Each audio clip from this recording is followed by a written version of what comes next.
Hey there, Jen here, and this is a happy bit. Earlier this week in our episode with Ariel Garden, she talked about meditation and the brain. And I want to share my experience with meditation. I believe my practice of meditation began in a church class when I was in 8th grade. We came in all unruly from a hot day after school in September, and our pastor wanted us to calm down. And so she led us through a meditation. And I fell in love. I didn't even know about those sensations in my body of being calm and quiet. It felt blissful. That euphoria a lot of people describe when they relax or meditate or get still. I experienced that. So I continued to do many guided meditations throughout high school. I remember often just lying in my bed and thinking, kind of praying, and I call that a form of meditation. I loved sitting in nature or going on walks alone just to think.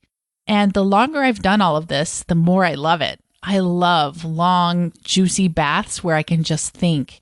And for me, thinking means planning sometimes, but often just being quiet and receiving divine guidance, getting my downloads of what my next best step might be, understanding something I might be afraid of, like we talked about in the episode earlier this week when my amygdala might be firing too fast, too heavy, and making me feel anxious or afraid of something. And then I can involve my prefrontal cortex and bring it back down. So if you didn't listen to that interview, definitely do so. It's at jenriday.com/182. And I've been thinking about it ever since. I love what she said about generating the feelings of love and connection in our hearts. She left this as a challenge at the end. So often we are desperate to feel loved and connected, and we think it's going to come from outside of ourselves. And we have glimpses of this through spiritual experiences, through fantastic sex perhaps, or maybe you have a fantastic person in your life, a best friend, a husband, a spouse that gives you this feeling. But how much more powerful to be able to say we're 100% responsible for generating those feelings of love and connection. And we have the power right at our fingertips, simply by being still, being mindful, being quiet, being meditative, and generating those feelings from our own bodies, from our own memories. Remember, emotions and feelings are just collections of sensations in our bodies, chemicals and hormones and things that fire in various ways and in certain orders that cause a feeling. And wow, to think we can generate that feeling ourselves. Now, all the more fun when we do it with another person because, oxytocin is real. It is the hormone of love and connection, but we can generate so much of that on our own, and that makes us powerful, not powerless. It helps us to be confident. It helps us to know that we're loved just like we are because we can give ourselves that feeling. So I love that. So for me, meditation has been such a fun thing to know what I'm thinking, to know what I'm feeling, and to ride the wave of any uncomfortable emotions I might not want to feel. I get quiet, I get meditative, and I let go of that anxiety. I let go of that depression just by noticing what it is I'm feeling. I've noticed depression I often feel in my heart area, and it feels heavy and slow. And I realize all I have to do is turn on some music and dance for just long enough, and that heaviness dissolves. It's like changing the chemical structure and hormones in my body at any given time to feel what I want to feel. And extending that, like I just said, we can generate any feeling we want. Love, connection, confidence. We just have to practice. So let me ask you and leave you with this challenge. What are you doing to enjoy moments of quiet or stillness or mindfulness or meditation every single day?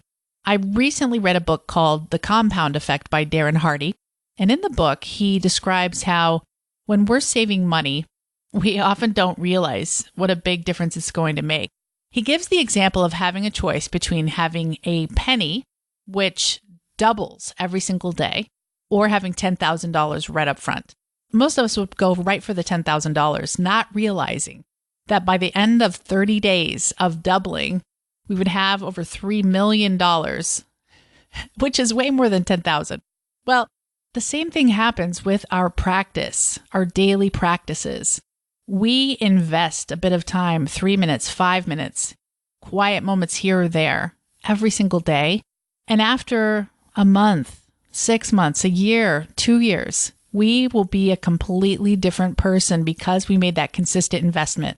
Our brains will change. Anxiety and depression decrease. Cortisol goes down. We start to experience more and more of that blissful state of mind that comes when we know we have the tools to make it through any emotional experience, through grief, through hardship, through anything that might happen. And it gives us a confidence. And equally important, we can generate the feelings we need and crave. Maybe we feel bored. We know how to have fun. We know how to feel love and connection. It's all by knowing what's going on in our minds, observing those feelings and sensations without judgment, and then coming back to that anchor, that breath. So try it out. Make it a consistent habit. How do we do it? Set an alarm in your phone and just spend a minute every day. And often that minute will expand to 3 minutes, 5 minutes, 10 minutes, 1 minute a day for the rest of your life.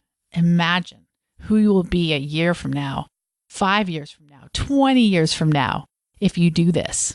Your entire physiology of your brain will be different. You'll have more gray matter. I want that. You'll have better learning and memory skills.